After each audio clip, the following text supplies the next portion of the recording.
Just as I raised my glass to make a toast at my son's wedding, his father-in-law, Harold Hart, pointed straight at me in front of 200 guests and said loudly, "You are not worthy of being part of my family.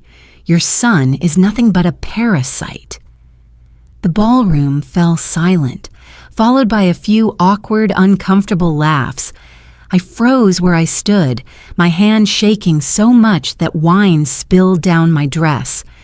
But while Harold thought I was weak, he had no idea I was holding something that could destroy his entire life, something I had kept in my purse for weeks, waiting for the right moment. And tonight was that moment. If you're still listening, tell me where you're watching from. Every comment you leave is another mark in this journey. And if this story has touched you, don't forget to hit like so it can reach even further. I, Marjorie Lane, 67 years old, believed I had lived long enough not to tremble at anyone's cruelty anymore. But when Harold Hart said those words, under the bright gold lights of the Hilton Hotel ballroom and with 200 eyes fixed on me, my heart tightened in a way I hadn't felt in years. My whole life I tried to raise Nathan to be a decent man, respectful, hard-working, building himself from nothing. We were not wealthy, but we were honest. And Harold, with his expensive tuxedo, smug smile, and eyes full of contempt, crushed all of that with a single sentence. I heard silverware stop clinking. A few guests forced awkward smiles to cover their embarrassment. An older woman at the table near mine let out a long sigh, as if witnessing something that should never happen at such a sacred ceremony. But I stayed frozen, feeling only the cold wine seeping into the navy satin dress I was wearing. At that moment, what hurt the most wasn't Harold's words. It was my son's eyes. Nathan stood a few tables away, his face pale, his lips barely moving. "Mom." But before he could come to me, Alyssa, my future daughter-in-law, gripped his hand tightly and shook her head, signaling him to stay silent. His eyes held no anger toward me, only despair. Despair because he was trapped between the two people he loved most and couldn't protect either of us. I looked at Alyssa. Her face had gone pale, her eyes wide with fear. Clearly, she hadn't expected her father to behave like that, but her fear wasn't strong enough for her to stand up against him. And Nathan, I knew he would stay silent because he didn't want to add fuel to the fire. Harold kept talking, his voice steady and sharp like a formal accusation. The Hart family has always been made of accomplished, educated people with solid backgrounds. And I want to say this in front of everyone. I hope my daughter is strong enough to lead a man who is still struggling to find his place in society. Find his place in society, he emphasized each word as if hammering it into my son's dignity. I heard a few small laughs, the nasty approval of people who judge worth by money and reputation. I brushed the wine off my dress and lifted my head to look Harold straight in the eye. I smiled, just a small smile, but enough to make him pause for half a second. Just a flicker, but I caught the discomfort in his eyes. Perhaps he thought I would run off, cry, or ruin the wedding, but I didn't. I just stood there smiling as if I were waiting for him to finish, because I truly was waiting for him to step right into the trap I had laid, not with lies, but with the truth, a truth sharp enough to slice through the armor of reputation he'd worn for years. I tightened my grip on my purse. Inside were envelopes filled with documents, photos, statements, evidence I never wanted to possess, yet had no choice but to keep. Evidence I discovered months ago, starting with a small coincidence that, looking back, I now believe was destiny. Everything began on an April afternoon when I visited Harold and Sharon's home to discuss wedding plans. I arrived earlier than expected, and while I was still near the entrance, I heard Harold's voice coming from his office. His tone was loud, tense, stripped of his usual polished manners. "You need to hide that money. I won't let anyone on the board find out about this. You understand?" I froze, my hand resting lightly on the wooden door frame. I thought I misheard. But then Harold continued, his voice lower but threatening. "And let me be clear. If this gets out, not only will I fall, the entire company will collapse." I stepped back, my heartbeat suddenly fast and uneven.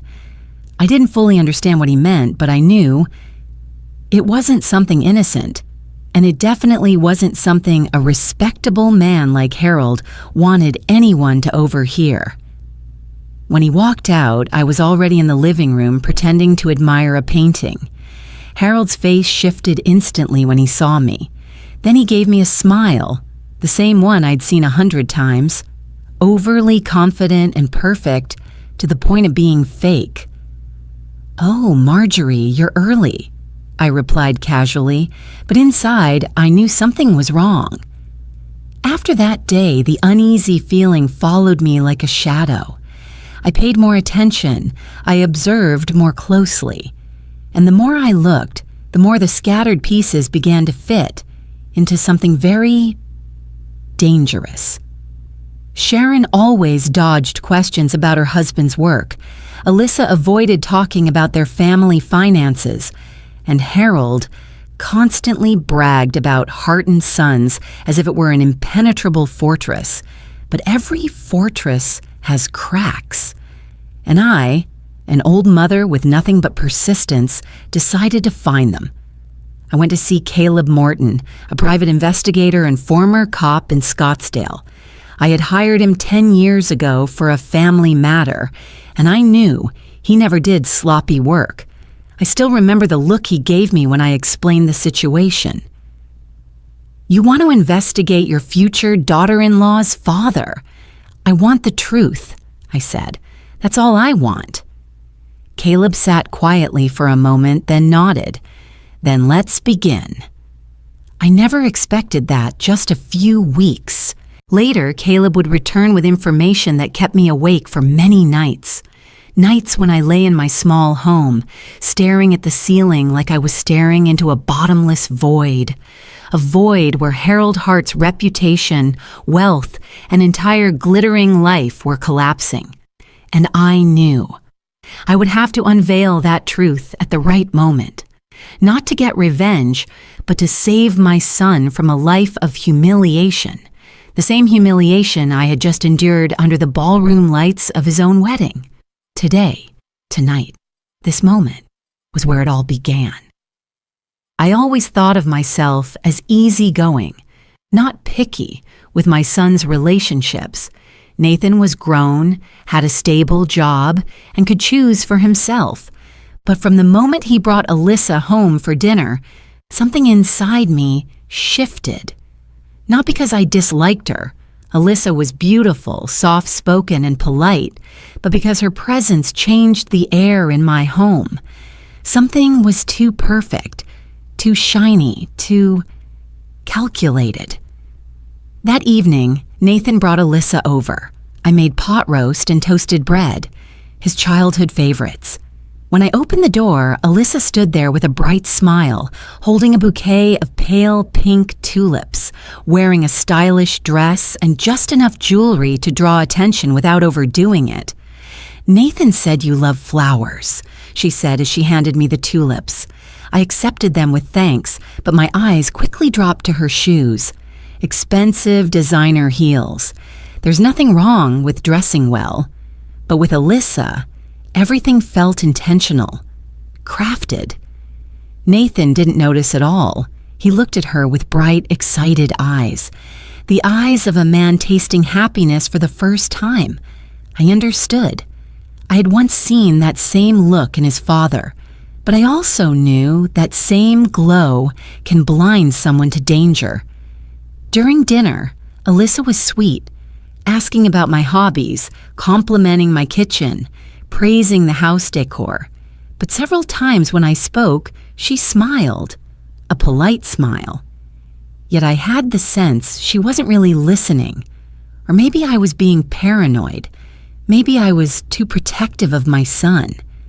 But the feeling grew stronger the night Nathan invited me to dinner at Alyssa's parents' home. The Hart mansion was so large that I felt lost the moment we stepped inside. The front door stood nearly 10 feet tall, the yard perfectly manicured, the floor marble cold beneath my feet. The entryway alone looked like a museum lobby. Harold and Sharon waited at the top of the staircase. Harold in an immaculate suit, grinning wide enough to show every tooth. Sharon in a soft blue dress, smiled gently but avoided my eyes. "Welcome to our home," Harold said, spreading his arms like an MC on stage. Nathan was impressed. Alyssa wrapped her arm around his and smiled, a smile that tightened something in my chest. Dinner was filled with Harold's subtle bragging. He spoke about buying half the mansion in cash, expanding Hart & Sons, his investment portfolio, tax strategies. As if Nathan were sitting through a corporate seminar. Sharon quietly nodded. I listened, silent. At one point, Harold leaned toward me and said, "You know, my family has always protected its reputation. We cannot afford any cracks." He emphasized, "Absolutely cannot." I gave a polite smile, but inside I felt a cold ripple. People terrified of losing reputation usually have something big to hide. Sharon never once met my eyes that night. Alyssa rarely looked comfortable when family finances came up, and the expensive items around the house looked unused, too new. Everything felt like a stage set. As dinner ended, Harold lifted his glass. "My family has protected our name for generations. I hope this marriage does not disappoint us." I heard it loud and clear, a warning, and in that moment I knew the Hart family was not perfect. They only tried to look perfect, and that kind of perfection always hides something. I left that night with a certainty. Something was very wrong, and if I didn't uncover it soon, my son would be the one paying the price. Dinner with both families, the official meeting, was scheduled a few weeks later. Nathan was excited, convinced this was a step toward unity. I didn't want to dampen his joy, so I agreed, though my heart felt heavier with every passing day. The dinner was hosted at an upscale Italian restaurant, the kind Harold described as worthy of discussing the future. Nathan and I arrived first. I wore a beige sweater with an old blazer that had belonged to my late husband. Nathan complimented me, telling me not to worry. But the moment we stepped inside, my heartbeat quickened. Harold and Sharon arrived next, followed by Alyssa in a red dress that drew every eye in the room. Harold shook Nathan's hand, then shook mine with his typical performative smile. "Well, you look better tonight than the last time," he said, as if it were a compliment, but his tone sounded more like a judgment. I smiled politely. Refusing to react was the only way not to turn this dinner into a battlefield. As we sat down, Harold ordered the most expensive bottle of wine on the menu without even glancing at the price. He told us about his busy day, board meetings, a new project inspection, contract negotiations. I noticed the way he talked about his work, as if the entire world revolved around him alone. Nathan sat up straight, trying to look mature and worthy, but I sensed the tension in his eyes. He knew tonight was going to be a test, and Harold was the examiner. He didn't wait long. The appetizers had barely been served when Harold leaned forward, placed both hands on the table, and stared straight at Nathan. "So, Nathan, I want to know your income." No sugar-coating, no warm-up, just a bare, wallet-stripping question. Nathan froze. Alyssa turned to her father and said softly, Dad, not now. Harold raised his hand to silence her. I have the right to know. My daughter is about to marry him. I need to know whether he can provide the life she deserves. We'll build everything together, Nathan said, his voice small but firm. Harold laughed. Build? You're renting a place. Your income barely covers your rent. What kind of life can you give Alyssa? The room seemed to dim a little. I saw my son lower his head, his hands clasped together, just like when he was a child, every time he got a bad grade and was afraid I'd be disappointed. Alyssa sat beside him, staring down at her plate, lips pressed tightly together. She didn't defend Nathan, not one word, not even a gentle squeeze of his hand. My chest burned, not from shame, but from love for my child. I rested my hand lightly on Nathan's, then turned to Harold. I don't think Nathan's job is the most important thing. What matters is that they love each other and respect each other, I said, keeping my voice calm. Harold raised an eyebrow. Respect? May I be honest, Marjorie? You sound a little, idealistic. I smiled just as lightly as he had mocked me. And you sound a little, harsh. Harold let out a laugh, one with no warmth at all. Being harsh means being realistic. Alyssa was raised in a different environment. I don't want her to suffer. I replied, who said loving Nathan means suffering? He leaned back in his chair, crossing his arms. Many people don't realize they're suffering until it's too late. I'm just protecting my daughter. I stayed silent, but inside everything felt like it was spinning. I was not used to being looked down on by anyone. But what hurt more was watching this man crush my son just to prove he was more powerful. I suddenly remembered what he said at the mansion. My family's reputation cannot afford a single crack. Tonight he was using that reputation to humiliate others, a reputation I was beginning to suspect wasn't real. Nathan tried to salvage the dinner by talking about his job and the projects he was working on, but Harold only nodded indifferently, occasionally hurling sharp questions like tiny needles. Do you plan to buy a house? How much savings do you have? Do you think you have the backbone to protect a family? Nathan answered each question quietly, but I could feel the deep hurt behind every word. Alyssa stayed silent, completely silent. She didn't comfort Nathan, didn't defend him. She looked frozen, or worse, afraid to go against her father. Dinner dragged on awkwardly. I kept my face composed, but my heart broke a little every time I looked at Nathan.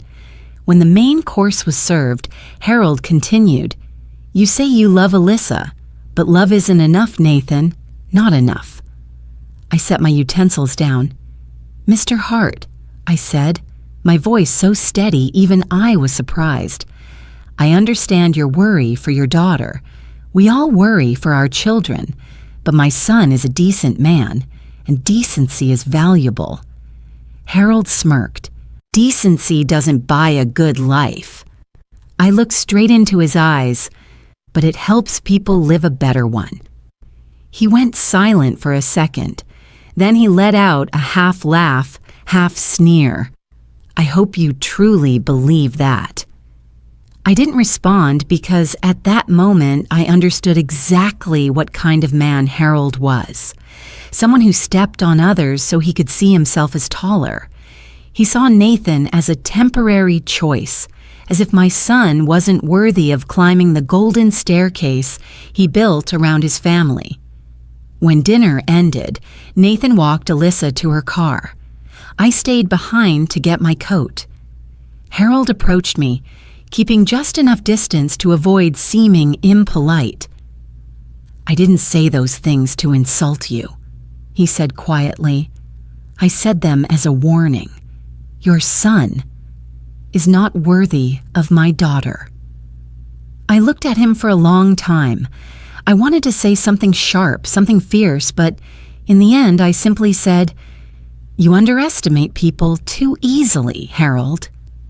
He shrugged. "Or you overestimate them."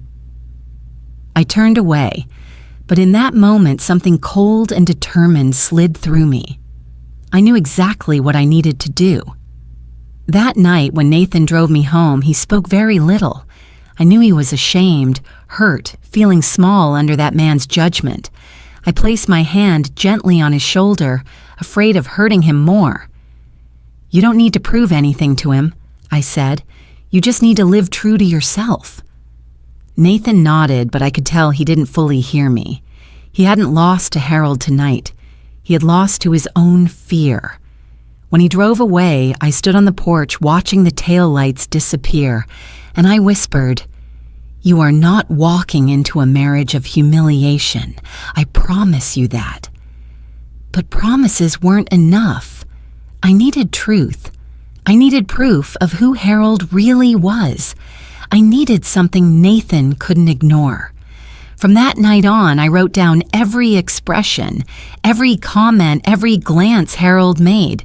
Every small detail could become a puzzle piece, and the more I recorded, the more cracks I saw in the perfect, wealthy story he had built. What I didn't know yet was that those cracks would lead to a massive secret, one that would tear the Hart family apart on the very day they thought their power was untouchable. In the days after that disastrous dinner, a dull feeling pulsed inside me like a tiny needle pressing into the palm, light but persistent, impossible to ignore. I tried to stay normal around Nathan, not wanting to add pressure, but the image of Harold, his cold eyes, his cutting words, replayed endlessly. A man like that could not be as flawless as the mask he wore. And then, one Friday afternoon, as I parked near the North Scottsdale shopping center to buy baking supplies, I happened to see something I still believe fate placed in front of me. Harold's glossy black SUV was parked in a far corner of the lot, where few cars passed. I recognized the license plate immediately. I'd seen it enough times at the Hart mansion. At first, I thought he was just shopping. But when he stepped out, something was off. He no longer wore his usual smug expression. He kept looking around nervously, as if afraid someone was watching. I leaned slightly in my seat, staying hidden. A minute later, a young woman, maybe in her early 30s, walked toward him. She was naturally beautiful, simply dressed. Beside her were two children, a boy around 8 and a girl around 6, and both children called Harold Dad. I felt my heart drop to the floor of the car. The little girl ran to him, hugging his leg. Harold bent down, stroked her hair with the same hand that had once shaken mine with arrogance. The young woman smiled anxiously and said something quietly. Harold pressed a finger to his lips, signaling her to stay quiet. They exchanged hushed words, their eyes darting around. Just watching them, I knew they weren't distant relatives. I didn't have experience with other people's family drama, but I had lived long enough to recognize what I was looking at. This was not a coincidence. This was a family. When Harold turned and accidentally spotted me, his face drained of color. He looked like he had seen a ghost. He shoved the children into the SUV, almost too quickly, urged the woman into the front seat, and within seconds the car peeled away, tires almost lifting dust off the pavement. I stood still for a long time, chest tight with anger. How rotten could a man be? How far could someone go with lies just to look respectable?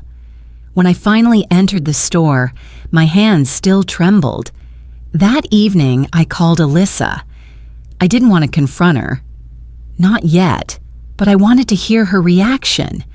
She sounded cheerful at first, but when I casually mentioned Harold and asked what he'd been doing that afternoon, she fell silent. Oh, he must have seen, a cousin. Alyssa said, her voice shaking so noticeably I heard it even through the phone. One of his cousins just came back to town. I closed my eyes. The first lie someone tells when they're cornered is always the worst. I didn't push her. I thanked her and ended the call. But from that moment on, I knew I had stepped into a secret too big for their family to hide behind silence. That night, I opened my late husband's old notebook, the one he used for work, and wrote, day, month, year. Harold Hart has a second family. The next morning, I went to private investigator Caleb Morton's office.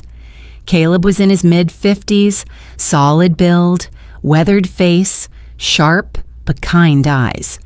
He had helped me once in a land dispute years ago. He wasn't a man of unnecessary words.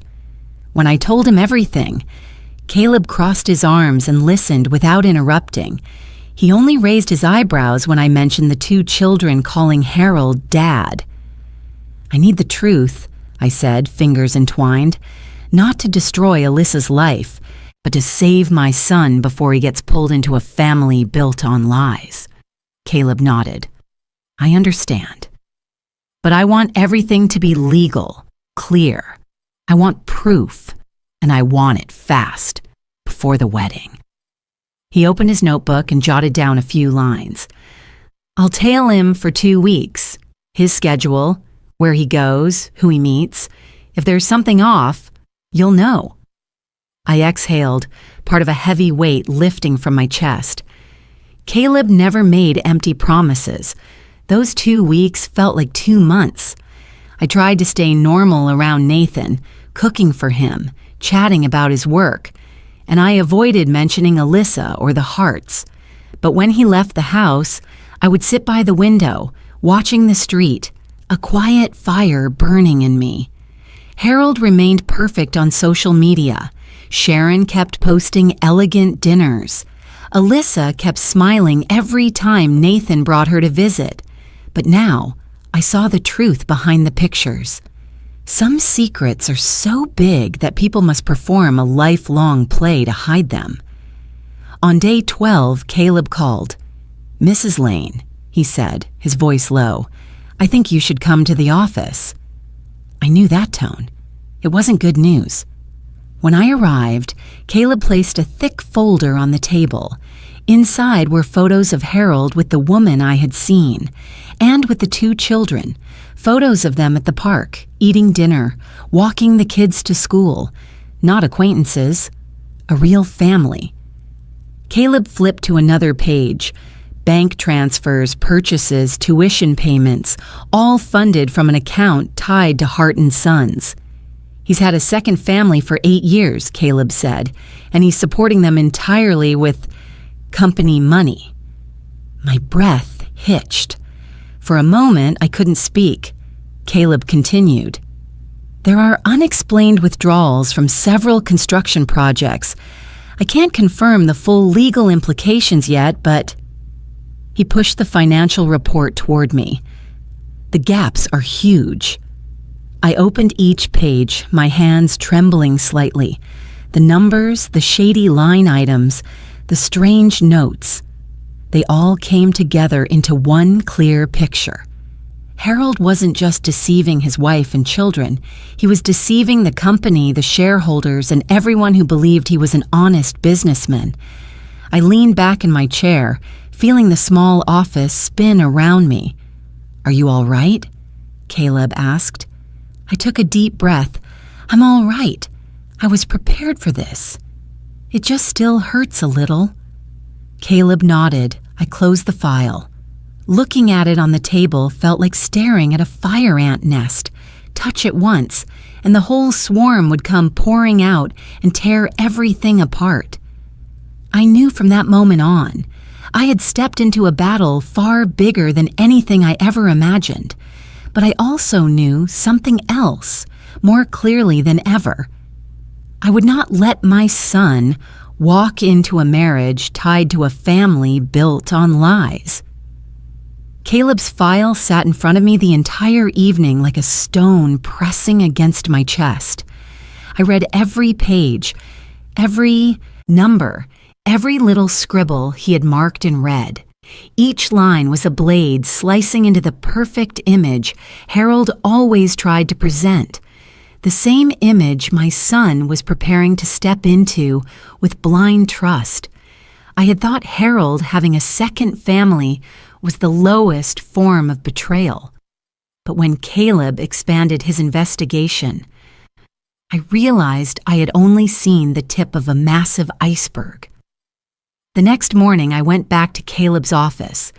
As soon as he saw me, he stood, opened a drawer, and took out another thicker stack of documents. "Mrs. Lane," he said, his voice low and heavy, "I'm afraid things are even worse than we expected." I tightened my grip on my purse, my heart pounding. How bad? Caleb didn't answer immediately. He handed me a financial statement covered in numbers. Hart and Sons has hidden debts in the tens of millions of dollars. I almost couldn't believe my ears. But Harold said his company was growing. That's exactly the problem, Caleb cut in. He lied, or more precisely, he's been surviving on layers of forged documents, fake contracts, and highly sophisticated financial manipulation. My legs lost strength as I sank into the chair. Caleb opened page after page. Project accounts drained with no explanation. Funds transferred to a shell company under the young woman's name. The remaining money funneled into high-risk investments to make up the losses, which failed miserably. "Where did he get the money?" I asked, though the answer was already crystal clear. Caleb looked at me with sad eyes. From the low-income housing project, a large portion was siphoned off to support the second family. I inhaled sharply, not from shock, but from pure outrage. I wasn't someone who cried easily, but knowing poor families lost their homes because Harold wanted to live two lives, it hurt in a different way. "What did he do to the project?" I asked. Caleb placed a set of photos in front of me. Unfinished buildings, cracked brick walls, incomplete roofs, pipes propped up temporarily. "They reported 100 completed units," Caleb said. "In reality, they've built fewer than 40, and the quality is terrible." My hands trembled as I turned to the next page. "Fake documents," Caleb continued. "Inflated material costs, contractor swaps for kickbacks. Some workers haven't been paid for months. I met 3 of them. All said Harold threatened to sue them if they spoke up." I leaned back, holding my head with both hands. Each detail was a hammer blow, heavier than the last. "Has anyone tried to sue?" I asked. "Yes," Caleb replied, "but they were intimidated. Harold has cousins in major banks and friends on the city council. He knows exactly who to use to keep mouths shut." I stayed silent. A man with 2 families was bad enough.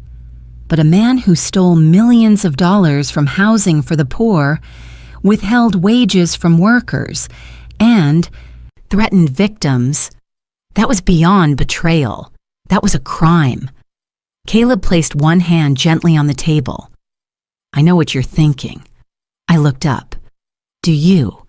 He nodded. "You're wondering if you should expose him. You're thinking about Nathan and Alyssa, too." I bit my lip. "Alyssa doesn't know about this, does she?" "I don't believe she knows everything. Maybe a little, but certainly not the full scale." I closed my eyes. Alyssa's face flashed in my mind. The way she sat silent while Nathan was humiliated at dinner, the shaky lie about cousins, her inability to stand up to Harold even once. I didn't hate Alyssa, but I wasn't naive enough to believe she was strong enough to survive the storm that would follow. If this exploded, she would be the first to be swept away. Caleb said, "You should understand, if you bring him down, it won't just be a scandal. It'll blow up across the entire city." I opened my eyes. I don't want revenge, Caleb. I don't want to be a hero. I just want to save my son before he ties his life to a family built on lies. If they marry, Nathan will sink with him.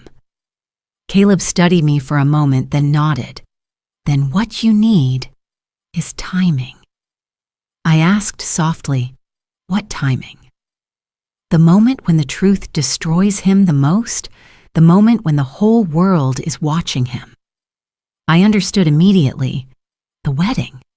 The day Harold Hart wanted to flaunt his reputation, his family, his power. The day he believed everything was his. Respect, admiration, control. If the truth came out on that day, it wouldn't just crack his mask. He would destroy himself in front of everyone he sought to impress. I stood, thanked Caleb, and held the file to my chest like a ticking bomb. That night, I couldn't sleep. I sat alone in the old chair by the window, the one my husband used to sit in when he read the newspaper, and watched the streetlights reflect on the grass outside. The cool Arizona night air slipped through the window crack, but I still felt warm. I thought about Nathan, about how he lowered his head before Harold at dinner, about how he wanted to be stronger so he could deserve Alyssa, about the future he was chasing, a future he didn't know was built on deception. I touched the edge of the file. So many numbers, so much evidence, so many voices, enough to destroy Harold and save my son. But I also knew, once I took this step, there would be no turning back. The next day, when Nathan stopped by to grab his suit for a fitting, he wore a smile I hadn't seen since the dinner with the in-laws. "Mom, things are getting better," he said. "Harold, well, Alyssa's dad, seems to be trying to accept me." I looked into his eyes, those hopeful eyes too pure to see what I had seen. "Nathan," I asked softly, "are you truly happy?" He smiled. "I have Alyssa. That's enough." I didn't say another word. I couldn't.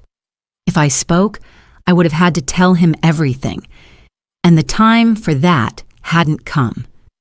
When he drove away, I pressed a hand to my chest and whispered, "My son, I will protect you, even if it means shattering that man's perfect facade." I looked at the file one last time before closing it.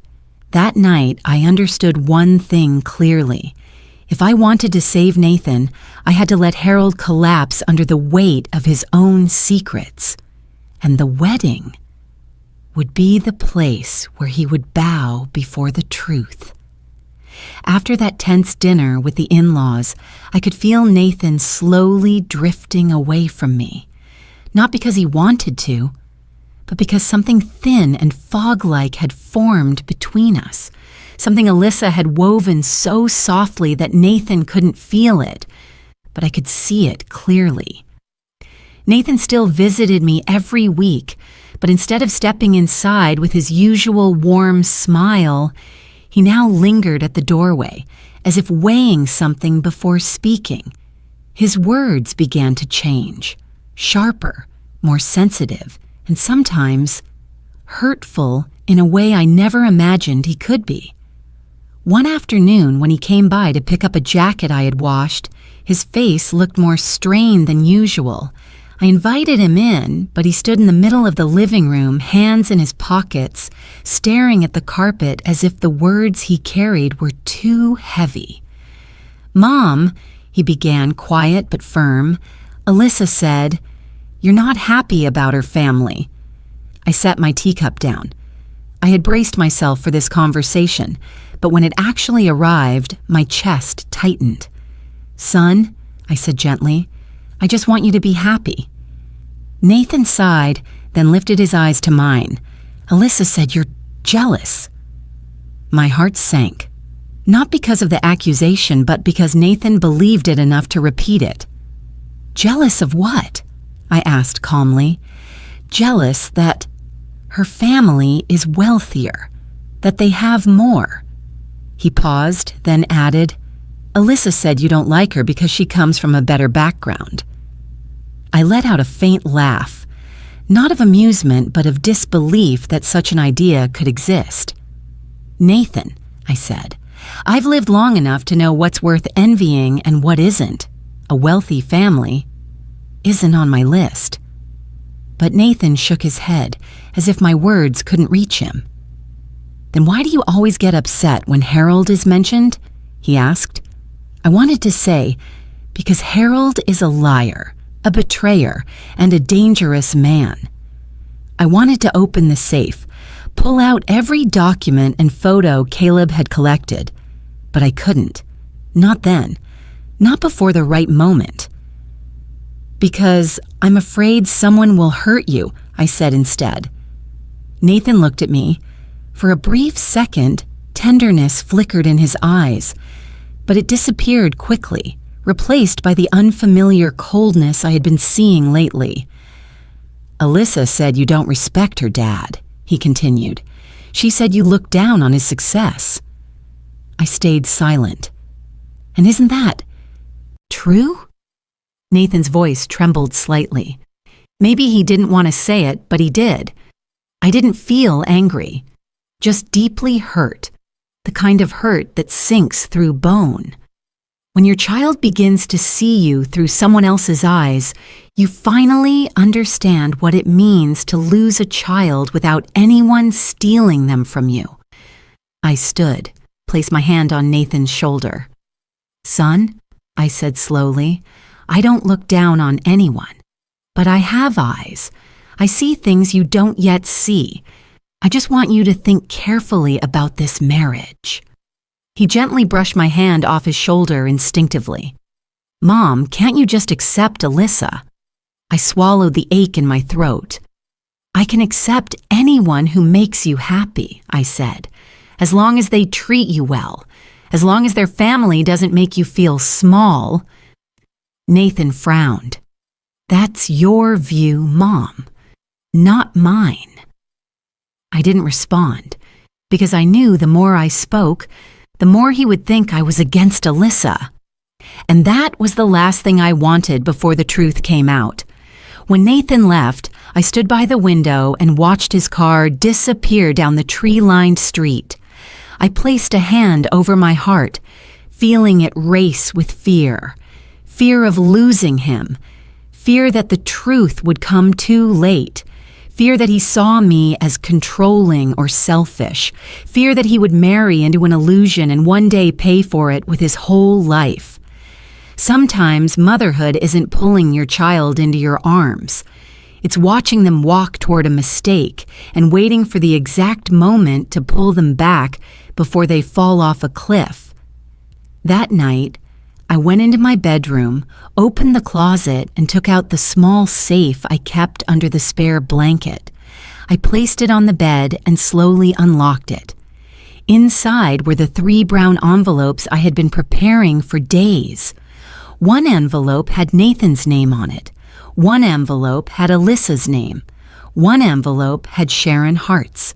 Each envelope was thick with papers, photos, financial records, and construction reports Caleb had quietly collected. I had printed every document, labeled each page clearly. Everything inside was the truth. The truth Harold had been hiding behind layers of power and money. I touched the envelope with my son's name a little longer. Inside, it was everything he needed to know so he wouldn't be buried under the rubble Harold was building with his dirty hands. I wanted to tell him right away, but I knew if I gave him this envelope too early, he would think I was trying to ruin the wedding. If I gave it too late, his life could be crushed. The right timing. That was what Caleb reminded me. The right timing. That was what I repeated to myself every day. A few days later, Alyssa texted me, "I hope you understand I never meant to make Nathan drift away from you." I stared at that sentence and felt my heart turn cold, not because of what she said, but because of what she didn't. Alyssa didn't want a war, but she wanted Nathan to belong to her family, entirely, without ties. And Harold wanted that too. That was when I understood the real meaning of the fear of losing a child. It's not someone ripping your child from your arms. It's when they make your child believe another embrace is softer, safer. I folded my phone shut and breathed deeply. I couldn't blame Alyssa completely. She grew up in a world where family prestige mattered more than truth. Love was often defined by how well you obeyed. And Harold, he had taught her that. And Nathan? He loved. He was blind. He wanted to prove himself. He wanted to be a good man in Alyssa's eyes. But to do that, he was unknowingly drifting further and further away from me. I reminded myself, wait, Marjorie, wait for the right moment. The night before the wedding rehearsal, I opened the safe again. I took out the 3 envelopes and checked them one last time. Photos of Harold holding the 2 children. Video of Harold transferring money into the shell company account. Fake financial reports. The list of underpaid workers. Photos of the unfinished low-income units that were reported as completed. I organized everything neatly and put it back into the safe. I knew. One day soon, Harold would have to face all of this in front of his own family, and no one would be able to save him from the truth. I closed the safe, pushed it deep under the closet shelf, and covered it with a blanket. I turned off the light and walked into the living room, where the glow from the street lamp stretched my shadow across the floor. I looked at that shadow and whispered, "The wedding won't be peaceful, Harold Hart, and I'll be there. I won't let my son be buried under your fake reputation." I sat down on the chair, stretched my arms, and exhaled slowly. Outside, the night wind rustled through the old oak trees in the yard. It was a quiet evening, but inside me, a storm waited for its hour to rise. I prepared myself for everything, for the collapse, for the tears, for the anger, for the panic, for even the bitter laugh Harold wouldn't be able to force out once his mask fell. I wasn't seeking victory. I wasn't seeking revenge. I only wanted one thing, to save my son, before it was too late. Nathan visited me on the afternoon before the wedding. I had just put a batch of pastries in the oven when I heard the knock. When I opened the door, the first thing I saw was my son's smile, a smile so wide it felt like it lit up the hallway. Nathan wore a white shirt, khaki pants, his hair neatly trimmed, and his eyes glowing with a pure happiness I hadn't seen in a long time.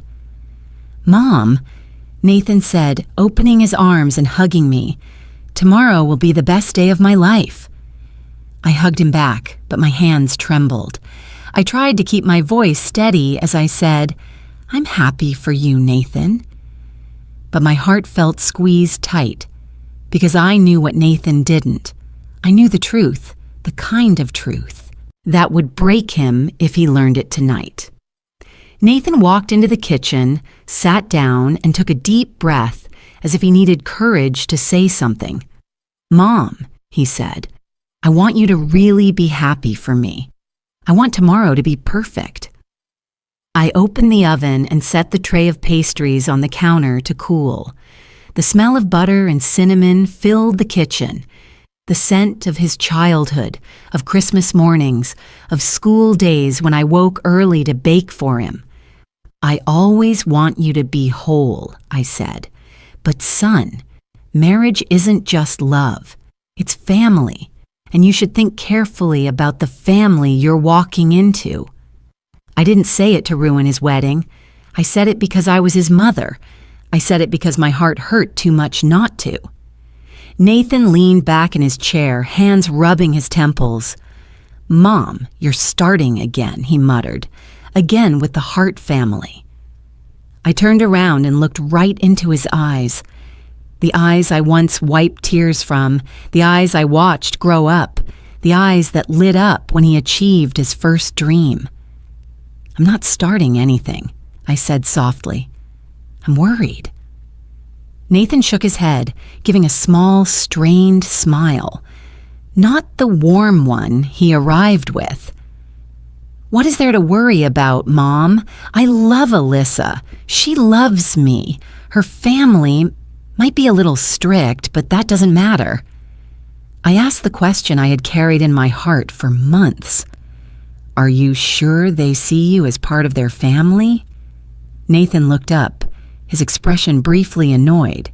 "You're prejudiced against them." I stood still. I didn't want to argue, not tonight. But that sentence pierced me, not because it was harsh, but because it carried the tone of Harold, and that frightened me more than any of the financial evidence Caleb had uncovered. I walked closer and placed a hand on my son's shoulder. "Nathan," I said slowly, "I'm not prejudiced. I have experience. I have eyes, and I see what you don't yet see." He looked away. When he looked back, there was a layer of defensiveness in his gaze I had never seen before. "You don't know them the way I do," he said. "I spend more time with them than you. They're not as bad as you think. You're just worrying too much." I didn't argue. I didn't say Harold was a liar. I didn't say Heart and Sons was drowning in debt. I didn't say Alyssa was being manipulated by her own father. I didn't say anything I knew, because if I did, tonight would destroy Nathan, not Harold. I simply looked at my son for a long time, so long that he lowered his head slightly, as if he could feel the sadness in my eyes. "Mom," he whispered, I love you, but I also have to live my own life." I nodded. "And I want you to live that life in real happiness, not inside a glossy wrapper someone else created." He sighed again, a long sigh that felt like every cell in his body was being stretched thin. "Tomorrow, just come, okay?" he said. "I want you there." I placed my hand on his cheek. "No matter what happens, I'll always be there. Always." Nathan smiled, a smile that made my heart ache and warm at the same time. Then he left, saying he needed to go help Alyssa with the rehearsal. When the door closed, the house fell quiet again, the kind of quiet that makes your chest shake. I stood leaning against the kitchen counter, both hands over my heart, trying to breathe. Tonight, I knew I wouldn't sleep. When the street lights flicked on, I opened the safe again. The 3 envelopes lay there. 3 truths that would change the fate of the entire Hart family. I placed them on the dining table, turned on the lamp, and began checking each envelope. In Nathan's envelope, photos of Harold holding the 2 children, bank statements showing he funded them with company money, video of him meeting the young woman in the parking lot, reports of the unfinished housing project. In Alyssa's envelope, the truth about the father she idolized, written more gently, with a note telling her she wasn't at fault, but she needed to know who she was defending. In Sharon's envelope, financial documents, proof Harold created a private fund under another woman's name, statements showing he withdrew money from their joint account. I added a few small notes to each file. Short explanations, easy to understand, so no one could misinterpret anything. I made sure everything was clear, organized, and factual. By the time I finished, the clock struck 11 at night. The lamp cast a warm glow on the pages, making them look almost golden. Not because of the light, but because of the weight of the truth inside them. I remembered Caleb's words. To make him expose himself, you need a big stage. And tomorrow, I would have a ballroom of 200 people. Tomorrow, Harold would think he was at the peak of his reputation. Tomorrow, The entire city would be watching the Hart family, and tomorrow the mask he had worn for years would fall. I gathered the envelopes and placed them carefully into my purse. I touched the purse, thinking about how it now carried the fate of so many people, Nathan, Alyssa, and even Sharon. I turned off the lamp, letting the kitchen sink into the gentle darkness of the Arizona night.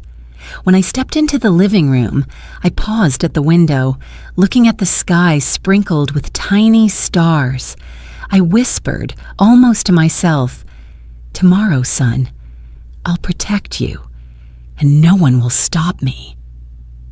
I stood there a little longer, letting my fear and determination blend together. Tomorrow was the wedding, but for me, tomorrow would be a battle. The wedding took place under the bright golden Arizona sun, the kind of sunlight people get used to here, but today it felt harsher than ever. I arrived early, not because I was eager, but because I needed time to breathe and steady myself before facing a family teetering on the edge of a cliff they didn't know they were standing on. The hotel ballroom was decorated beautifully. Crisp white tablecloths, flickering candles, rows of pure white lilies lining the tables. Everything was perfect. Perfect in the exact way Harold always imagined.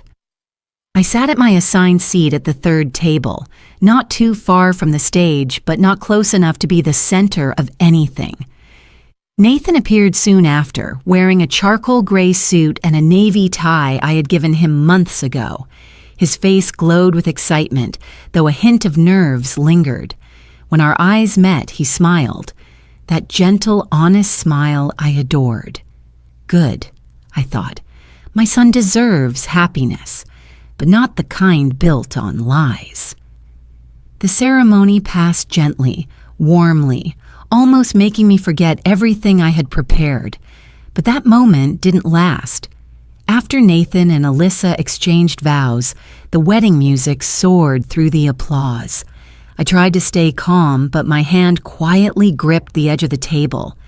Then came the toasts, the part Harold had rehearsed as if it were a performance. He stepped onto the stage amid applause, his tuxedo sharp, his smile practiced, his eyes full of arrogance. He swirled a champagne glass and looked over the ballroom with triumph. "Many of you here know," Harold began, "that the Hart family has always maintained high standards of honor and class." My heart sank. His voice dripped with poison. "And today," he continued, "I am proud that my daughter is entering a marriage we have carefully considered." I saw Nathan stiffen. Alyssa glanced at her father, confused, but Harold kept going, his tone as sharp as a blade. "To be honest," Harold said, lifting his glass and locking eyes with me as if issuing a challenge, "our family has standards, and Nathan, my new son-in-law, may not fully meet those standards yet." The ballroom fell silent. A few people gave polite, awkward laughs. My hand trembled once again. "Nathan," he said, "you're a good young man. I acknowledge that. But my daughter marrying you is a downgrade." I heard several people around me gasp sharply. Shannon, the bridesmaid, brought her hand to her mouth. Nathan looked as if someone had slapped him across the face. His expression drained and his lips trembled. I saw his shoulders pull inward, like a child being scolded in front of a classroom. Alyssa turned toward her father, ready to protest, but Harold raised his hand as if forbidding her to say a single word. I felt the blood rush to my face, not because he insulted me, I was used to that, but because he humiliated my son on the most important day of his life. And I knew the time had come. I stood up. No one had time to react. I walked quickly toward the stage, the sound of my heels crisp against the wooden floor, each step pushing me closer to a moment I could never undo. Harold saw me and widened his eyes. "What are you doing?" I yanked the microphone from his hand as the room fell into stunned silence. A few whispers rose. Some people stood halfway from their chairs as if anticipating a scene no one dared imagine. I took a deep breath, and I began. "I'm sorry for interrupting," I said, my voice steady even though my heart was pounding like a drum. "But if Mr. Hart has spoken honestly, then I believe it's time for me to do the same." Harold moved toward me to snatch the microphone back, but the sound technician had already muted his mic. That set him off. He barked, "Turn her mic off! Turn it off!" But no one moved, maybe because they didn't understand what was happening. Or maybe they wanted to see. I reached down to the small handbag sitting on the floor near the stage. I opened it and pulled out the thickest envelope, still sealed with my mark. "I have something here," I said. "A wedding gift for everyone, especially for my son, my future daughter-in-law, and Mrs. Sharon Hart." That name made Sharon lift her head. Even from a distance, I saw her go pale, as though she sensed disaster approaching. I opened the envelope. Inside were the photos Caleb had taken. I held one up toward the projector. "This," I said clearly, "is Harold Hart and his second family." The room erupted with noise. I pressed the remote the technician had slipped into my hand earlier, proof they had been prepared for this moment. The giant screen behind the stage lit up. Photo 1. Harold hugging a little girl with curly hair kissing her forehead. Photo 2. Him standing beside the young woman, his arm wrapped around her waist. Photo 3. The two children clutching his legs, mouths open as they called him Dad. A piercing scream broke out. It was Sharon. She collapsed onto her chair, hands trembling violently, her mouth opening and closing without sound. Alyssa burst into tears, stumbling backward as if the ground had vanished beneath her feet. Nathan stood frozen, his gaze torn apart between pain and disbelief. Harold lunged toward the projector, his face blazing red, shouting, "Stop! Turn it off! Are you all insane?" But the technicians, two young men who had likely endured Harold's barking during the rehearsal, didn't move. One exhaled and whispered, "Sorry, Mr. Hart. This is a valid request." Harold roared, "Valid! This is my daughter's wedding. I continued, my voice steady and strong. "And here are the withdrawal records." The receipts appeared on the screen. Detailed transfers. The shell company account. Secret payments for Family M, the young woman's name. Then, the video of Harold meeting the woman in the parking lot, him bending down to lift the child, him glancing around nervously, him kissing the child's hair. The ballroom froze. No one laughed. No one breathed loudly. Everyone simply stared at Harold, at the truth, at the falling mask. Harold spiraled into panic. He rushed at me and ripped the microphone from my hand, but instead of speaking, he only opened his mouth silently. His lips trembled, his eyes bulged, his hair was disheveled, and his breathing came in ragged bursts. I could see the chaos inside him, the chaos of a man who knew he had been cornered. Harold stammered. I'm being framed. This is slander. But no one spoke in his defense. No one believed him. No one took his side. Alyssa sobbed and ran toward Nathan, clinging to him as if he were the only solid thing in a whirlpool. Nathan, still shattered, held her out of instinct. Sharon collapsed onto the floor, her trembling hands gripping the table. A few people rushed to lift her, but her head kept shaking as if she couldn't accept the reality. The ballroom descended into chaos. Some people screamed. Some recorded on their phones. Some sprinted for the exits. Some stood frozen like stone statues.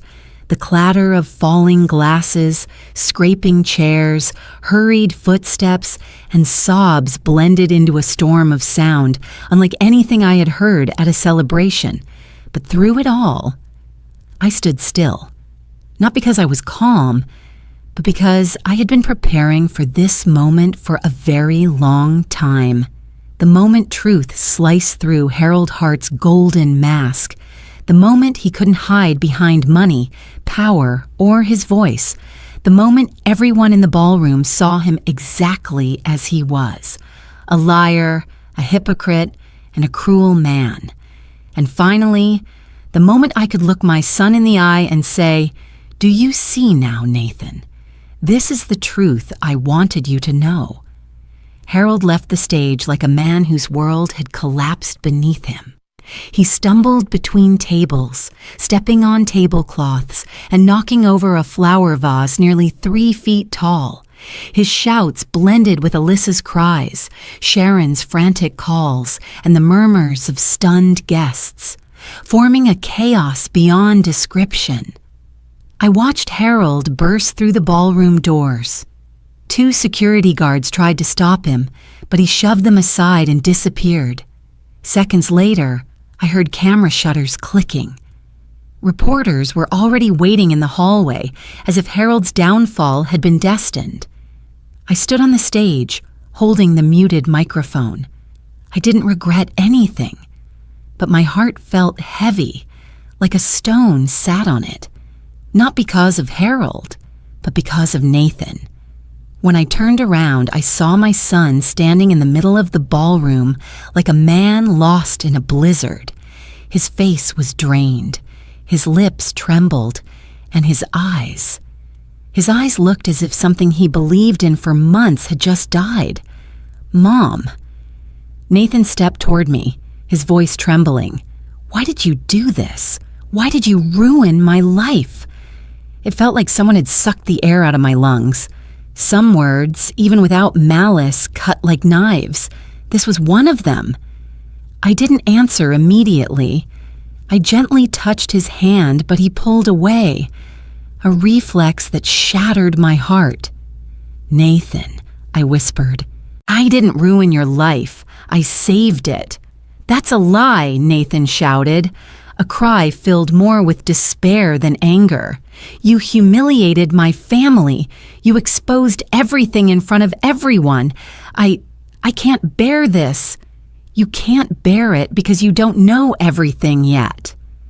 I opened my purse and pulled out the envelope with Nathan's name. "Read it.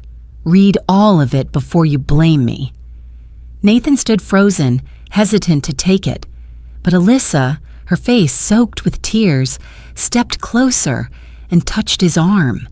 "Nathan, you should read it." Her voice was so shaky it was almost a whisper. I looked at her. For the first time, her eyes held no trace of the overconfidence typical of the Hart family, only fear, loss, and realization. Nathan took the envelope with trembling hands. He opened it and pulled out the pages. I watched his eyes shift from surprise to confusion to complete collapse. "Why?" His voice was so faint I had to lean in to hear. "Why did he use my name to withdraw the money?" I swallowed the bitter knot in my throat. Harold, eager to build the image of the wonderful father, had made Nathan sign a series of symbolic forms, which Nathan believed were nothing more than routine paperwork. But in Caleb's files, those signatures had been used by Harold to legitimize several suspicious expenses. "Nathan," I said as gently as possible, "he didn't ask for your signature because he trusted you. He needed you as cover." Nathan dropped into a chair, burying his face in his hands. His shoulders shook. Alyssa knelt beside him. I didn't know anything. If I had known... I placed my hand on her shoulder, something I never imagined myself doing a few weeks ago. "You're a victim too, Alyssa," she cried harder. Meanwhile, Sharon was carried out of the room. but she hadn't lost consciousness. Her eyes remained open, watching me through her tears.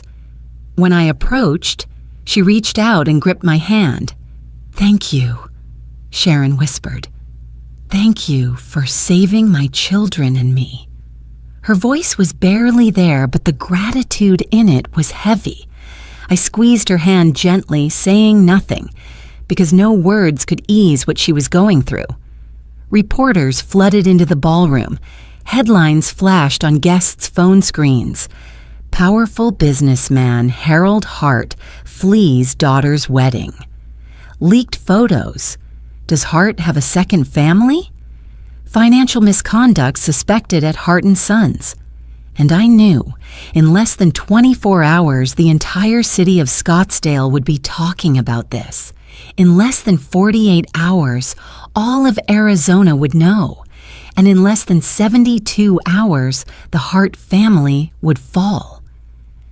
Nathan stayed seated, silent like the shadow of himself. I sat beside him, not touching him, just close enough so he knew I was there. "Nathan," I said, "I know this is unbearable, but you must understand, I didn't do this to beat anyone. I did this so you wouldn't get pulled into Harold's crimes." "He used me," Nathan said, his voice cracked. "He wanted me to be his shield." I nodded. "Because you're the only decent person in that family." Nathan broke down crying, the quiet, painful cry of a grown man whose heart had cracked open. I pulled my son into my arms, letting him cry the way he once did when he fell off his bike in the front yard. "I have nothing left," he whispered. "That's not true." I held his face in my hands. "You have me, and you have the truth." Alyssa stood, wiping her tears. Her face was pale, but there was a new clarity in her eyes, the kind that only deep pain can create. "Mrs. Lane," she said, "I'm sorry. I thought you hated me. But now I understand you were trying to protect Nathan." I placed my hand on Alyssa's shoulder. "You were never the problem. The fault lies with the man who taught you how to see the world." Alyssa lowered her head. "I don't know what tomorrow will be like, but I do know this. Thank you for showing me the truth before it was too late." That night, the police went to Harold's house. They didn't arrest him, not yet, but they seized several documents. I knew because Caleb messaged me a little after 11 p.m. "The evidence you provided has reached the right people. The formal investigation has begun." The next morning, the news published. Harold Hart under investigation for financial fraud, embezzlement, forged records, and misuse of social project funds. By noon, 3 investors of Hart & Sons filed lawsuits. By late afternoon, a group of workers gathered in front of the company demanding their wages. And by the morning of the 3rd day, exactly 72 hours after the ruined wedding, the Hart & Sons headquarters building was officially sealed for investigation. The Hart family, once a symbol of Scottsdale's elite, became the center of the biggest scandal of the decade. Someone called me and asked if I felt satisfied. I simply answered, "No, I just feel relieved because the truth finally has its proper name." Nathan stayed at my house for 3 days straight, spending most of the time quietly lying in his room, holding on to his new reality. But each day he came out with less redness in his eyes and less trembling in his shoulders. Alyssa texted. Sharon sent her thanks. Many guests from the wedding called to apologize for laughing along with Harold. But to me, none of that mattered. The most important thing was that my son had escaped a path that would have dragged him into a bottomless pit. And I had kept my promise, a promise only a mother could fully understand. I will save you, even if I have to stand against the whole world. 3 days after the storm named Harold Hart, Nathan shut the door to the room in my house and only came out when he needed water. I didn't knock, didn't push, didn't question him. I had been a mother for more than 40 years, and I knew some pain must break on its own and mend on its own. No one else can touch it. But on the morning of the 4th day, while I was slicing apples in the kitchen, I heard hurried footsteps. I turned around and Nathan ran in and hugged me tightly, so tightly that I had to set the knife down and steady myself by holding his shoulders. "Mom?" His voice cracked right into my chest. "I'm sorry. I'm really sorry." I felt his whole body tremble, not from cold, but because he had finally let all his defenses fall. I placed my hand on his cheek, stroking it the way I used to when he was little, then pulled him into my arms. "You don't need to apologize," I whispered. "You just need to come back to yourself." Nathan stepped back slightly and wiped his tears with his sleeve. His eyes, for the first time in days, held a bit of light again. "I got swept up in their glamour, Mom. I kept thinking, that was the dream. That was the success I wanted to build." He paused for a moment, then sighed, as if he had just confessed the hardest truth. "But really, I felt like they were trying to reshape me to fit into their mold." I held his hand tightly. "You weren't wrong for loving. You were only wrong if you thought you had to lose yourself to be loved." Nathan bowed his head and slowly nodded. The next day, I received a message from Alyssa.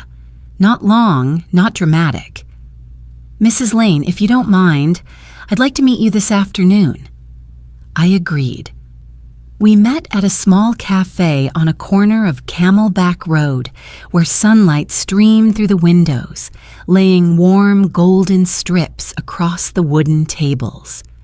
Alyssa arrived in a beige knit coat, her hair tied neatly, her face pale but without the arrogance she once carried.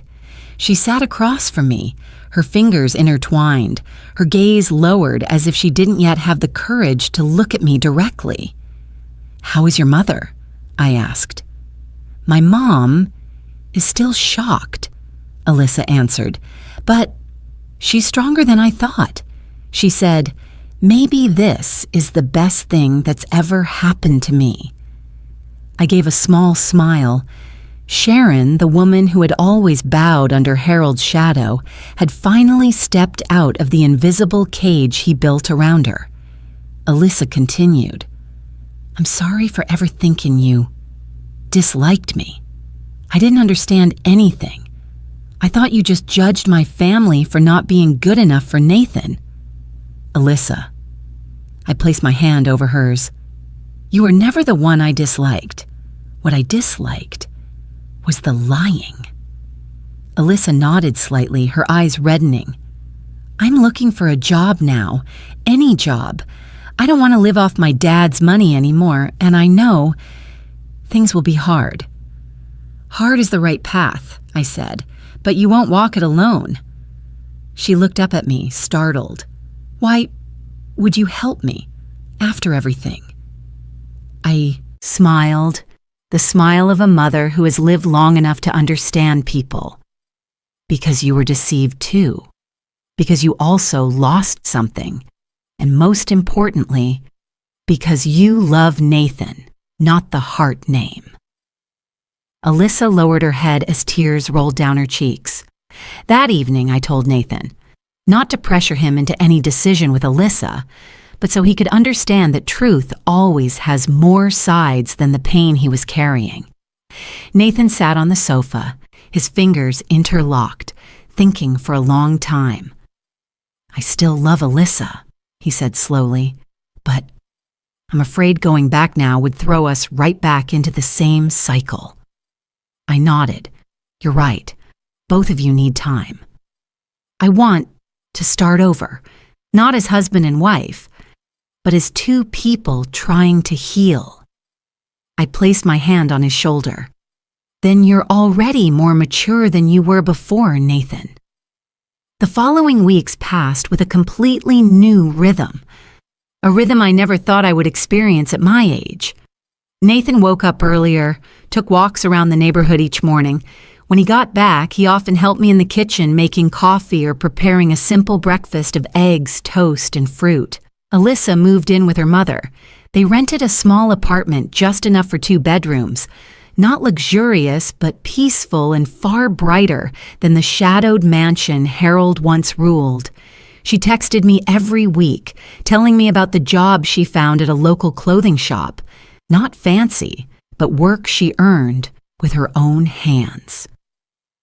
One afternoon, Alyssa came to my house to bring over some paperwork Nathan had left behind long ago.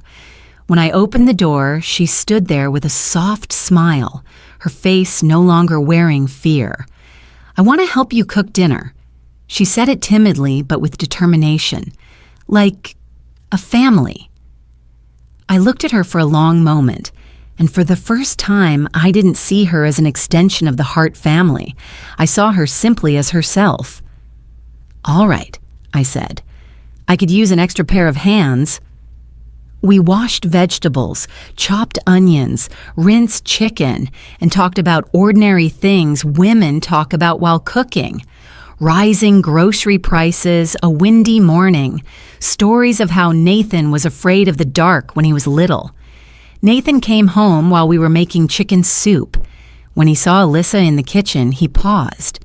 Not the kind of pause that comes from pain. The kind that comes from realizing hope might still exist. "Hey," Nathan said softly. "Hi," Alyssa replied, her hand slightly trembling but her eyes no longer avoiding his. I stood to the side, pretending to fuss with the pot, but my heart warmed. Not because they might get back together.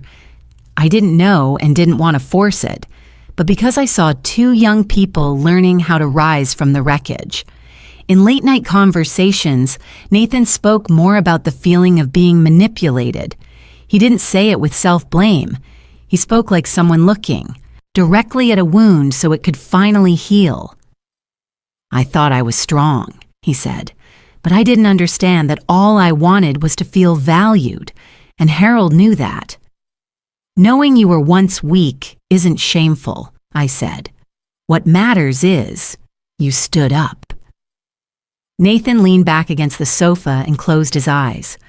"Mom, without you, I think I would have lost everything." I placed my hand over his. "No, you only lost what you never truly had." One evening near the end of summer, the 3 of us, me, Nathan, and Alyssa, sat down to dinner together. No commitments, no promises, no pressure. Just a simple meal among 3 people trying to heal. I looked at them and realized family isn't always made of marriage certificates or grand ceremonies. Sometimes family is simply the people who choose to sit together after the storm, even when they're still scared, still hurting, but they choose to stay. I knew the road ahead would be uneven. What happened to Harold, the court would handle. What happened to Hart and Sons, the investors would pursue. What happened to Nathan and Alyssa, time would decide. But I also knew this: justice sometimes comes at a painful cost, but it is a cost worth paying so the people you love can live truthfully. I stood up to clear the table, watching the 2 young people exchange small conversations, and my heart softened. I had fought. I had lost sleep. I had endured being misunderstood. But in the end, I saved my son. And I found peace again in this home. A peace not perfect, but true. A new beginning. Slow, humble, but full of hope. I always believed that time doesn't heal everything, but it reveals everything. For Harold Hart, that happened faster than anyone expected. Less than 2 months after the ruined wedding, the official trial began. The news spread across Arizona, showing Harold entering the courthouse in a wrinkled suit, his hair unkempt, his face worn as if he had aged 10 years. I didn't want to watch the whole trial. I already knew exactly what would be presented. As prosecutors listed the charges, I felt like I was hearing Caleb's notes read aloud one by one: embezzling community project funds, creating fake material records, financial fraud, falsifying data, using someone else's identity for unlawful withdrawals. Each accusation sounded like another nail in the coffin of the reputation Harold had built with a polished facade for decades. I looked around the courtroom. Many who once applauded Harold at public events now stared at the floor, unable to look up. Sharon didn't come. Alyssa didn't either. Nathan chose to stay home. Those Harold once threatened, workers, subcontractors, came in large numbers. They wanted to witness the moment the law finally called the truth by its name. Harold sat at the defendant's table, hands clenched together. It was the first time I'd seen him without his usual sense of authority. No sharpness in his eyes, no confident smile, no gold ring he loved to flaunt at gatherings. All that remained was a man being swallowed by the life he created. When the judge read the sentence, I saw Harold lean slightly forward, as if needing something to hold on to so he wouldn't collapse. Defendant Harold Hart is hereby sentenced, with total penalties and custodial time as prescribed by law. The sound of the gavel echoed like a bell closing an era built on lies. Reporters shot up from their seats. Cameras flashed nonstop. I didn't feel happy. I didn't feel triumphant. I only felt a heavy sadness. Some people dig their own graves with greed, but the saddest part isn't watching them fall. It's seeing the innocent get pulled down with them. A few days later, the prison clerk called me. "Mrs. Lane, Mrs. Hart. Oh, I mean, Mrs. Lane, the inmate Harold Hart is requesting to meet you." I hesitated. Since the wedding, I never imagined seeing him again. But I also knew nothing truly ends until the last questions are spoken. "I'll come," I said, "but I won't stay long." That afternoon, the Scottsdale wind was strong. I walked into the visitation room, surrounded by cold gray walls, the dim yellow lights making everything look tired and faded. When Harold was brought in, I went silent for a few seconds. The man in front of me was no longer the Harold Hart I once knew. The man who walked with elite confidence, wore watches worth thousands, and held his head high as if the world was beneath his feet. He wore an orange prison uniform and his hands still trembled slightly. When he saw me, Harold paused and lowered his head. Something I never thought I would witness. "Mrs. Lane," he said, his voice hoarse and broken, "thank you for coming." I sat down and placed my handbag beside me. "I only have 15 minutes. Harold gave a faint, sad smile. "I won't keep you long." He looked down at his hands, the same hands that once signed countless contracts and directed hundreds of employees, now trembling, frail like those of a sick old man. "Why did you do it?" he asked. No accusation, no anger, just the confusion of someone who no longer had anything to hold on to. I looked at him and answered slowly, "I didn't destroy you, Harold. I only brought the truth to light. You destroyed yourself." Harold closed his eyes for a long moment. His shoulders shook, the first time I had ever seen him cry. Not loud, not like the outburst at the wedding, just slow tears falling, heavy like drops of late regret. "I was too arrogant," he whispered. "I thought I could control everything. I thought reputation was everything." "And you lost everything to protect that," I replied softly. Harold nodded, lifting a hand to cover his face. "I lost 2 children, lost Sharon, lost Alyssa, and the second family, Hart and Sons. Everything." He took a deep breath, trying to steady himself. "But what hurts the most is that I lost myself." I said nothing. Neither of us needed to add more blame. Life had spoken on our behalf. After a long while, he looked up at me, his eyes swollen and red. "Do you hate me?" I shook my head. "I don't hate you, Harold. I'm only sad that greed turned you into someone you were never meant to become." He let out a crooked smile, then said, "If I hadn't met you that day, maybe I never would have been exposed." "I'm not the problem," I answered. "The problem is you lived too long on a lie." Harold nodded, as if he finally accepted what the rest of the world had realized long before him. When the prison officer stepped in to announce that time was up, Harold tried to speak quickly. "Mrs. Lane, if you ever see Nathan and Alyssa, tell them I'm sorry." I stood up and picked up my handbag. "I'll tell them," I said, "but whether they forgive you, that's their choice." I turned and walked away. I didn't look back. I didn't want to see the ruin Harold had caused himself one more time. That was the last time in my life I ever saw him. When I stepped out of the prison building, the evening wind blew hard. The sky was strangely clear, as if the storm named Harold Hart had finally blown out of my life and out of the lives of those I loved. I stood on the steps and took a long breath. Not a breath of victory, but a breath of closure. A chapter had ended, a lesson had been completed, and justice, even painful justice, had finally been carried out. I walked toward the parking lot, the late afternoon sunlight warming my shoulders like a reminder.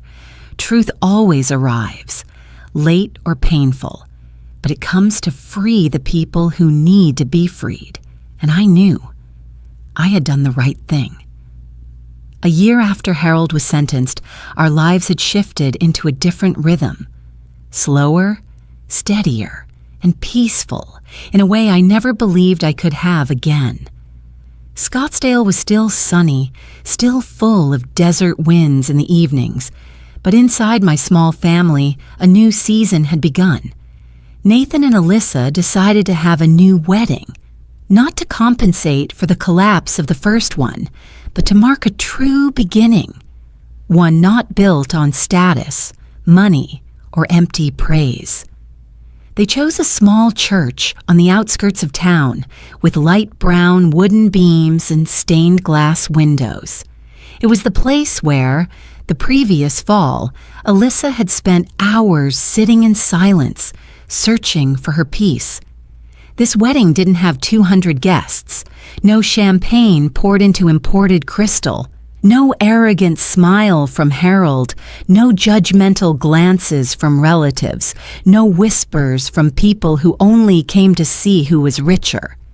They invited only the people who truly mattered, those who stood by them during the hardest times, a few old friends of Nathan's, Alyssa's new co-workers, and the neighbors who supported me from the beginning. I stood inside the church, a light shawl across my shoulders, watching my son walk toward the altar. Nathan wore a simple navy suit, not expensive tailoring, but his eyes shone brighter than any gemstone.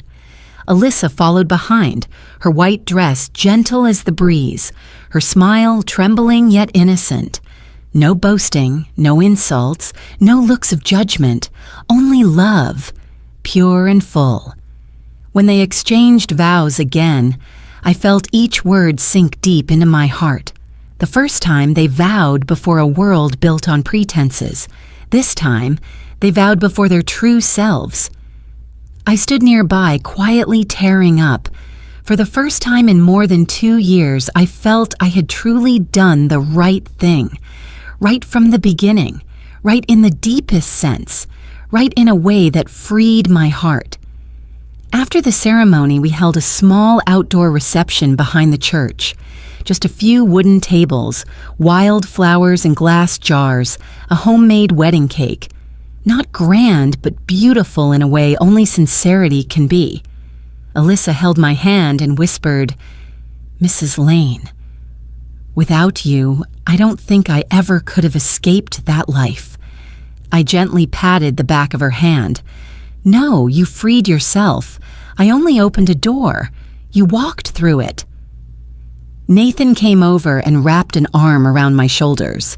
"Mom," he said, "I used to blame you, but now I'm proud to have a mother as brave as you." I laughed and tapped his arm lightly. "I'm not brave. I'm just a mother who knew her son deserved to live truthfully." Nathan pulled me into a hug, so different from the heavy hug after the storm first passed. This one was a hug of peace, of unconditional love. After the wedding, the three of us gradually settled into a new rhythm. Nathan joined a small but reputable construction company where he was valued for his real abilities. No more tense elite dinners, no more keeping up appearances to please anyone. Alyssa stayed with the job she found at the clothing store. They weren't wealthy, but she had a freedom she had never experienced before. Many evenings we ate together in my little kitchen. Alyssa shared stories about difficult customers. Nathan shared stories about funny coworkers. I listened, sometimes adding old memories, and my heart felt lighter. The things I had always wished for, honesty, peace, love without pretense, finally existed right in front of me. One afternoon, as we sat on the porch sipping tea, Nathan suddenly said, "Mom, I think I finally understand what you always taught me. The truth, no matter how harsh, is what frees people." I looked at my son for a long moment. As long as you understand that, it's enough. "And I know," Nathan continued, "the real value of a person isn't something anyone can trample on unless we allow it." I held his hand. Exactly. No one can take away your worth, not even those who once thought they had the right. Alyssa placed her hand on top of ours and smiled softly. We all learned that in the hardest way. Over the past year, I saw many people come and go from my life. Some came only to stand with me during a few stormy weeks. Some stayed and became new family. But no matter what, I realized something simple. When you live truthfully, when you refuse to bow to lies, the people who deserve you will find their way to you. I've lived most of my life already, but because of everything that happened, I feel like I just learned a new lesson. One that some people never fully understand. Peace doesn't fall from the sky. It's something you choose. You choose truth. You choose kindness. You choose to stand with what's right. And when you dare to choose, peace will come. As I share this story, I know one thing. You, the person reading or listening, have also faced unfairness at some point. Maybe not from a wealthy in-law family, but from people you loved who didn't understand your worth. If you've ever been looked down on, if you've ever been humiliated, if you've ever been pushed into the shadows because you didn't fit someone else's mold, then remember, your true worth cannot be taken. People can only make you forget it for a while. And once you reclaim it, as I reclaimed it for my son, you enter a whole new chapter of life, a chapter of peace, a chapter of truth, a chapter of your own. Thank you for staying with me until the end of my story. Thank you for giving your time, your heart, and your understanding to this journey. The journey of a mother, a woman growing older but never giving up. And if you are still here, reading these lines, I hope you will stay with me for the next stories I share. Where are you from? Have you ever faced a moment when you had to stand up and protect your own worth? Leave a comment. I would love to hear your story. If this story touched your heart, please like and subscribe so I can continue sharing real-life stories. Stories of ours, of people who may no longer be young, but still have so much to say. Thank you, from the bottom of my heart.